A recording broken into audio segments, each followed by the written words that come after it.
ہندوستان کا ایک ایسا شخص جس کا 100 ممالک میں کمپنیاں چل رہی ہے، اس کے علاوہ وہ ہندوستان کے دوسرے نمبر پر امیر آدمی تھے۔ اس کے پاس اتنا پیسہ تھا کہ پورا پاکستان خرید سکتا تھا، جن سے ملنے کے لیے ہندوستان کے وزیر اعظم بھی ان کے گھر ملنے کے لیے آتے تھے، جس نے مرنے دم تک شادی نہیں کی، جن میں 6 بڑے کمپنیاں، جن میں Tata Group, Tata Motors, Tata Chemicals, Tata Teleservices, Tata Power, Tata Steel کمپنیاں ہیں، جس کا نام رتن ٹاٹا ہے۔ رتن ٹاٹا کا عاجزانہ آغاز سے ارب پتی ہونے کا سفر آپ کے خیال سے کئی زیادہ متاثر کن ہے، اور میں ان کے ناقابل یقین کامیابی کے پیچھے کے راز بتانے والا ہوں۔ رتن ٹاٹا 28 دسمبر 1937 کو پیدا ہوئے۔ 9 اکتوبر 2024 میں اس کا موت ہوا۔ ایک فارسی ہندوستانی صنعت کار اور مخیر شخص تھے۔ انہوں نے 1991 سے 2012 تک ٹاٹا گروپ اور ٹاٹا سنز کے چیئرمین کے طور پر خدمت انجام دیا ہے، اور وہ اکتوبر 2016 سے فروری 2017 تک عبوری چیئرمین کے عہدے پر فائز رہے۔ 2008 میں انہیں ہندوستان کا دوسرا سب سے بڑا سٹیزن کا اعزاز ملا تھا۔ رتن ٹاٹا کو اس سے پہلے 2000 میں تیسرا سب سے بڑا سٹیزن کا اعزاز ملا تھا۔ رتن ٹاٹا نیول ٹاٹا کے بیٹے تھے، جنہیں ٹاٹا گروپ کے بانی جمشید جی ٹاٹا کے بیٹے رتن جی ٹاٹا نے گود لیا تھا۔ انہوں نے Cornell university college of architecture سے فن تعمیر میں بیچلر ڈگری کے ساتھ گریجویشن کیا۔ انہوں نے 1962 میں ٹاٹا گروپ میں شمولیت اختیار کی، جس کا آغاز ٹاٹا اسٹیل کے شاپ لیور سے ہوا۔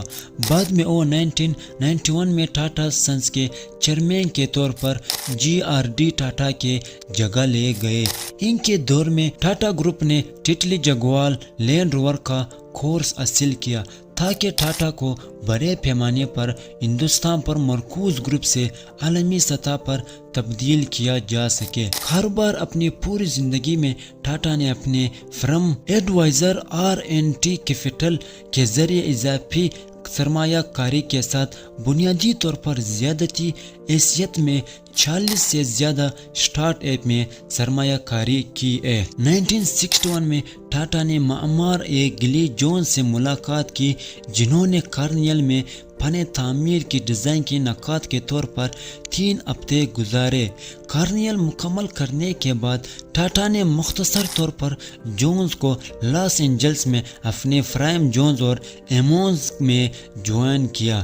جب ٹاٹا لاس اینجلس میں آباد ہونے کا منصوبہ بنا رہے تھے، انہیں ان کے دادی نے ہندوستان واپس بلایا۔ 1970 کے دہائی میں رتن ٹاٹا کو ٹاٹا گروپ میں انتظامی عہدہ دیا گیا۔ اس نے ابتدائی کامیابی ذیلی ادارے national radio and electronics NELCO کو تبدیل کر کے حاصل کی۔ صرف معاشی سست روی کے دوران اسے گرتا ہوا دیکھنے کے لیے 1991 میں GRD ٹاٹا نے ٹاٹا سنز کے چیئرمین کے عہدے سے استعفیٰ دے دیا، انہیں اپنا جانشین نامزد کیا۔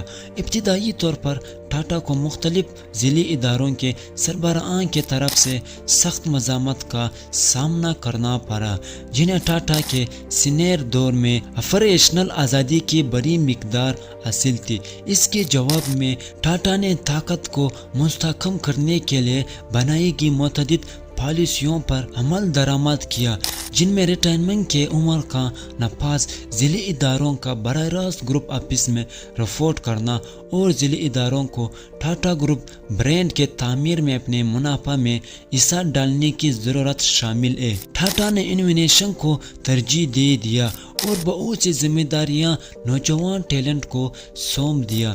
ان کی قیادت میں ذیلی اداروں کے درمیان ہولنگ پنگ آپریشنز کو کمپنی کے وسیع آپریشنز میں معمور کیا گیا۔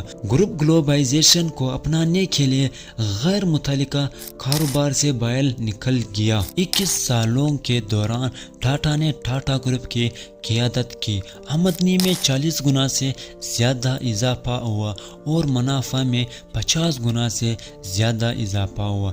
جب اس نے کمپنی سنبھالی تو فروخت میں بھاری مقدار میں انجنز کی فروخت شامل کیا، لیکن ان کے دور کے اختتام پر زیادہ تر فروخت برینڈ سے ہوئی۔ اس نے ٹاٹا ٹی کو ٹیٹلی حاصل کیا، ٹاٹا موٹرز نے جگوار لینڈ روور کو حاصل کیا اور ٹاٹا اسٹیل کو کورس حاصل کیا۔ ان حصولات نے ٹاٹا کو ایک بڑے پیمانے پر ہندوستان پر مرکوز گروپ سے ایک عالمی کاروبار میں تبدیل کر دیا، جس میں 65% سے زیادہ آمدنی بین الاقوامی سطح پر آپریشنز اور فروخت سے حاصل ہوتی ہے۔ انہوں نے ڈیزل ٹاٹا انڈیکا کے شاندار کامیابی کے بعد نینو کار کی ترقی کا تصور بھی کیا اور اس کی رہنمائی بھی کی، جس نے کاروں کو ایوریج ہندوستانی یوزر کے پہنچ میں قیمت کے پوائنٹ پر رکھنے میں مدد کی۔ ٹاٹا موٹرز نے تب سے گجرات میں اپنے سائن پلانٹ سے ٹیگوال الیکٹرک وہیکلز کے پہلی کھیپ شروع کی، جسے ٹاٹا نے بھارت کی برقی خواب کو تیزی سے آگے بڑھنے کے طور پر بیان کیا۔ 75 سال کے ہونے پر رتن ٹاٹا نے 28 دسمبر 2012 کو ٹاٹا گروپ میں اپنے انتظامی اختیارات سے استعفیٰ دے دیا۔ ان کی جانشینی پر قیادت کے بحران نے میڈیا کی شدید جانچ کی۔ کمپنی کے بورڈ آف ڈائریکٹرز نے اپنے جانشین سائرس مستری کو مقرر کیا، جو رتن ٹاٹا کے رشتہ دار اور شاپورجی پالونجی گروپ کے پالونجی مستری کے بیٹے تھے، جو ٹاٹا گروپ کا سب سے بڑا انفرادی شیئر ہولڈ تھا۔ 24 اکتوبر 2016 کو سائرس مستری کو ٹاٹا سنس کے چیئرمین کے عہدے سے ہٹا دیا گیا اور رتن ٹاٹا کو عبوری چیئرمین بنا دیا گیا۔ جانشین کے تلاش کے لیے ایک سلیکشن کمیٹی، جس میں ٹاٹا کو ایک رکن کے طور پر شامل کیا گیا تھا۔ 12 جنوری 2017 کو نٹراجن چندر شیکھران کو ٹاٹا سنس کے چیئرمین کے طور پر نامزد کیا گیا۔ یہ کردار انہوں نے فروری 2017 میں سنبھالا تھا۔ فروری 2017 میں مستری کو ٹاٹا سنس کے ڈائریکٹر کے طور پر ہٹا دیا گیا تھا۔ نیشنل کمپنی لا اپیل ٹرائبونل نے بعد میں دسمبر 2019 میں پایا کہ سائرس مستری کو ٹاٹا سنس کے چیئرمین کے طور پر ہٹانا غیر قانونی تھا اور حکم دیا کہ انہیں دوبارہ بحال کیا جائے۔ اپیل پر ہندوستان کے سپریم کورٹ نے سائرس مستری کی بے طرفی کو برقرار رکھا۔ رتن ٹاٹا نے اپنے دولت سے متعدد کمپنیوں میں سرمایہ کاری بھی کی تھی۔ اس نے سنیپ ڈیل میں سرمایہ کاری کی تھی، جو ہندوستان کے معروف ای کامرس ویب سائٹ میں سے ایک ہے۔ جنوری 2016 میں اس نے ٹی باکس میں سرمایہ کاری کی، جو ایک آن لائن پریمیم ہندوستانی چائے بیچنے والا ویب سائٹ تھا، اور ایک ویب سائٹ کیش کرو ایک ڈسکاؤنٹ کوپن اور کیش بیک ویب سائٹ تھا۔ اس نے ہندوستان میں ابتدائی اور آخری مرحلے دونوں ویب سائٹ چھوٹی سرمایہ کاری کی تھی، جسے اولا کیپ میں 0.95 کروڑ انویسٹ کیا۔ اپریل 2015 میں یہ اطلاع ملی تھی کہ ٹاٹا نے شوگر چینی کا مل میں حصہ بھی لیا اور اس میں سرمایہ کاری بھی کی تھی۔ اس کے بعد اسمارٹ فون اسٹارٹ اپ شامی میں حصہ حاصل کیا، جو چائنا کا ایک موبائل کمپنی ہے۔ اس نے نیسٹ اوے میں ایک on line real estate portal میں سرمایہ کاری کی، جس نے بعد میں زینیفائی کو آن لائن ریئل اسٹیٹ اور پالتو جانوروں کے دیکھ بھال کے پورٹل ڈاگ سپورٹ کو شروع کیا۔ ٹاٹا نے بین الاقوامی دوستی کے حوصلہ افزائی کے لیے گڈ فیلوز کے نام سے بزرگ لوگوں کے لیے ایک ٹرسٹ کا آغاز بھی کیا۔ رتن ٹاٹا تعلیم اور میڈیسن اور دیہی ترقی کے حامی تھے اور ہندوستان میں ایک سرگردہ انسان کو دوست سمجھے جاتے تھے۔ رتن ٹاٹا کارنیل یونیورسٹی کے لیے سب سے زیادہ بین الاقوامی ڈونیشن عطا کرتے تھے۔ 1984 میں ایک واقعہ پیش آیا جس میں سکھوں کو مارا گیا اور ان کے جائیداد اور گاڑیوں کو حکومت نے گرفتار کر دیا، جس میں سکھوں کا بہت بڑا نقصان ہوا۔ سکھوں کے نسل کشی کے بعد ٹاٹا نے ٹاٹا موٹرز کے ذریعے ٹرکس عطا کر کے متاثر سکھ بچ جانے والوں کی مدد کی۔ اس اور سکھ ٹرک ڈرائیور جو تشدد کے دوران اپنی گاڑیاں کھو چکے تھے اپنی روزی روٹی دوبارہ حاصل کرنے میں کامیاب ہوئے۔ اس کی خیراتی عطا نے بہت سے سکھ متاثرین کو اپنے لائف اور کاروبار کو دوبارہ تعمیر کرنے کی قابل بنایا۔ اس عطے کے بعد پنجاب اور ہندوستان کے دیگر حصوں میں سکھ ڈرائیور ٹاٹا ٹرکوں کے وفادار گاہک بن گئے تھے۔ ٹاٹا نے University of New South Wales practical of engineering کی اہمیت کی تاکہ چیلنج زدہ علاقوں کے لیے بہتر پانی فراہم کرنے کے لیے منصوبہ بنایا جا سکے۔ یو سی سان ڈیگو میں ٹاٹا آل ایک جدید ترین تحقیق سہولیت ہے جو نومبر 2018 میں کھولی کی گئی تھی۔ عمارت کا نام ٹاٹا ٹرسٹ کے نام پر رکھا گیا جس نے یو سی سان ڈیگو کو $70 ملین کا ڈونیشن دیا تھا۔ 2016 میں Tata institute for genetics and society TIGS قائم کیا جو اس عمارت کے اندر واقع ہے۔ اس ٹرسٹ کا مقصد دنیا کے کچھ سب سے اہم مسائل کو حل کرنا ہے جسے متعدی بیماریوں کا پھیلاؤ اور خوراک کے پائیدار ذرائع کی ضرورت۔ انسٹیٹیوٹ میں کی جانے والی تحقیق کئی موضوعات پر مرکوز ہے جن میں gene editing, stem cell therapy اور بیماری کا کنٹرول شامل ہے۔ یو سی سان ڈیگو میں ٹاٹا آل ایک 4 منزلہ عمارت ہے جو 1,28,000 مربع فٹ پر پھیلی ہوئی ہے اور اس میں نیچرل اور طبی عوامل کے لیے تحقیقاتی سہولیات موجود ہے۔ عمارت میں لیبارٹریز، دفاتر اور ملاقات کی جگہ ہے جو متحقین کے درمیان تعاون اور جدت کو فروغ دینے کے لیے ڈیزائن کی گئی ہے۔ یہ LED سے تصدیق شدہ عمارت ہے جو ماحولیاتی طور پر پائیدار اور توانائی کی بچت کے لیے ڈیزائن کیا گیا ہے۔ Tata education and development trust جو ٹاٹا گروپ کا ایک انسان دوست ادارہ ہے، $28 ملین کا ٹاٹا اسکالرشپ فنڈ دیا ہے جو کارنیل یونیورسٹی کو ہندوستان کے انڈر گریجویٹ طلباء کو مالی امداد فراہم کرنے کی اجازت دے گا۔ اسکالرشپ فنڈ کسی بھی وقت تقریباً 20 اسکولز کی مدد کرے گا اور اس بات کو یقینی بنائے گا کہ بہترین ہندوستانی طلباء کو کارنیل تک رسائی حاصل ہو، چاہے ان کے مالی حالات کچھ بھی ہو۔ اسکالرشپ سالانہ سے نوازا جائے گا۔ وصول کنندگان اس کارنیل میں ان کے انڈر گریجویٹ تعلیم کے دوران حاصل کرے گا۔ 2010 میں ٹاٹا گروپ کے کمپنیوں اور ٹاٹا خیراتی اداروں نے ہارورڈ بزنس اسکولز HBS میں ایک ایگزیکٹو سینٹر کی تعمیر کے لیے $50 ملین کا ڈونیشن عطا دیا۔ ایگزیکٹو سینٹر کا نام رتن ٹاٹا کے نام پر ٹاٹا آل رکھا گیا۔ کل تعمیراتی لاگت کا تخمینہ $100 ملین لگایا گیا ہے۔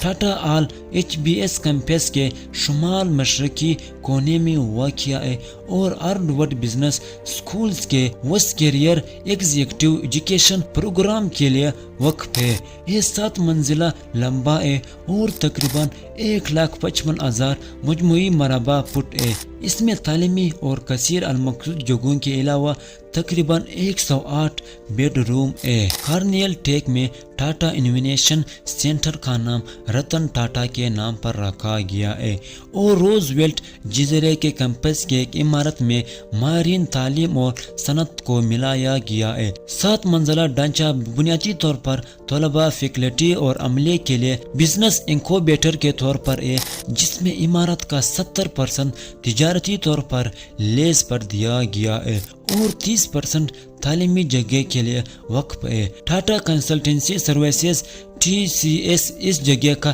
کرایہ دار ہے۔ پلاٹینیم جوبلی سنگ میل کی کتاب کی رہنمائی موقع پر رتن بھارتی وزیر اعظم نریندر مودی کے ساتھ 2014 میں ٹاٹا گروپ نے Indian institute of technology Mumbai کو $950 ملین سے نوازا اور Tata centre for technology and design TCTD تشکیل دیا تاکہ محدود وسائل کے ساتھ لوگوں اور کمیونٹیز کی ضروریات کے مطابق ڈیزائن اور انجینئرنگ کے اصول تیار کی جا سکے۔ رتن ٹاٹا کے سربراہی میں ٹاٹا ٹرسٹ نے centre for neuro science Indian institute of science کو الزائمر کے بیماری کے بنیادی وجہ کے طریقہ کار کا مطالعہ کرنے اور ان کی جلد تشخیص اور علاج کے طریقہ کار کو تیار کرنے کے لیے 750 ملین کا گرانٹ فراہم کیا۔ اس گرانٹ کو 2014 میں شروع کرتے ہوئے 5 سالوں میں پھیلایا جانا تھا۔ ٹاٹا گروپ نے رتن ٹاٹا کے قیادت میں میساچوسیٹس انسٹیٹیوٹ آف ٹیکنالوجی MIT میں Tata centre of technology and design قائم کیا، جس کا مقصد وسائل سے محروم کمیونٹیز کے چیلنجوں سے نمٹنے کے لیے تھا، جس کی ابتدائی توجہ ہندوستان پر تھی۔ رتن ٹاٹا کارنیل یونیورسٹی کے لیے سب سے زیادہ بین الاقوامی ڈونیشن دیا تھا۔ کارنیل یونیورسٹی نے اپنے سابق طالب علم رتن ٹاٹا کو خراج تحسین پیش کیا۔ ان کی بصیرت، قیادت، انسان دوستی اور تعلیم اور تحقیق میں شراکت کی، خاص طور پر ٹاٹا کارنیل کے ذریعے انسٹیٹیوٹ برائے زراعت اور غذائیت میں شراکت کی۔ TCS اسٹوری لانچ میں رتن ٹاٹا سائنس کے عبوری چیئرمین تھے۔ انہوں نے ٹاٹا کے 2 اہم ٹرسٹ سر دورابجی ٹاٹا اور الائڈ ٹرسٹ اور سر رتن ٹاٹا ٹرسٹ اور ان کے اتحادی ٹرسٹوں کی سربراہی کی۔ ٹاٹا گروپ کی ہولڈنگ کمپنی میں 66% کے مشترکہ احساس کے ساتھ انہوں نے ہندوستان اور بیرون ملک تنظیموں میں مختلف عہدوں پر خدمت انجام دی ہے، اور وہ وزیر اعظم کے کونسل آن ٹریڈ انڈسٹری اور نیشنل مینوفیکچرنگ مسابقتی کونسل کے رکن تھے۔ وہ پرٹزگر آرکیٹیکچر پرائز کے جوری پینل میں شامل تھے، جسے دنیا کے سب سے بڑے آرکیٹیکچر انعامات میں سے ایک سمجھا جاتا ہے۔ برسوں کے دوران ٹاٹا نے کارنیل یونیورسٹی کے بورڈ آف ٹرسٹ میں خدمت انجام دی ہے، زیادتی طور پر اسکول کے انتظامیہ اور بین الاقوامی شمولیت کے معلومات میں، خاص طور پر ہندوستان سے منسلک منصوبوں کے بارے میں مشورہ دیا۔ مزید وسیع طور پر ٹاٹا نے بورڈ کے تعلیمی امور، طلباء کی زندگی اور ترقیاتی کمیٹیوں میں خدمت انجام دی ہے۔ 2013 میں انہیں Cornell entrepreneur of the year نامزد کیا گیا۔ وہ ایسٹ ویسٹ سینٹر اور نیشنل کے بورڈ آف گورنرز کے ڈائریکٹر تھے۔ وہ University of Southern California, Harvard Business schools board of dean advisor, X Prize اور کارنیل یونیورسٹی کے بورڈ آف ٹرسٹرز کے رکن بھی تھے۔ رتن ٹاٹا نے کبھی شادی نہیں کی اور نہ ہی کوئی اولاد تھے۔ 2011 میں اس نے کہا، میں 4 بار شادی کرنے کے قریب آیا اور ہر بار میں ڈر کے مارے کسی نہ کسی وجہ سے پیچھے ہٹ گیا۔ ٹاٹا کو بریچ کینڈی اسپتال میں نازک حالات میں داخل کرایا گیا اور وہاں 9 اکتوبر 2024 کو 11:30 PM پر IST پر 86 سال کی عمر سے متعلق مسائل کی وجہ سے انتقال کر گئے۔ ان کے موت کے بعد ہندوستان نے مختلف سٹیز میں ایک دن کا سوگ کا اعلان کیا۔ 10 اکتوبر کو ٹاٹا کو سرکاری جنازہ دیا گیا اور ان کے آخری رسومات ورلی کے پارسی قبرستان میں ادا کی گئی۔ ممبئی کی پولیس نے ایک رسمی کارڈ آف آنر پیش کیا اور ان کے لاش کو ہندوستانی پرچم میں لپٹا دیا گیا۔ ان کے آخری رسومات کے دوران انہیں فوجی اور 21 توپوں کے سلامی دی گئی۔ آج کا ویڈیو ختم ہو گیا۔ کمنٹ میں اپنے رائے کا اظہار کریں، اور اگر آپ کو یہ ویڈیو پسند آئی ہو تو اسے لائک اور سبسکرائب ضرور کریں۔ ہمیں امید ہے کہ آپ کو یہ ویڈیو معلوماتی اور دلچسپ لگی ہوگی۔ اگلی ویڈیو میں پھر ملیں گے، تب تک کے لیے خدا حافظ۔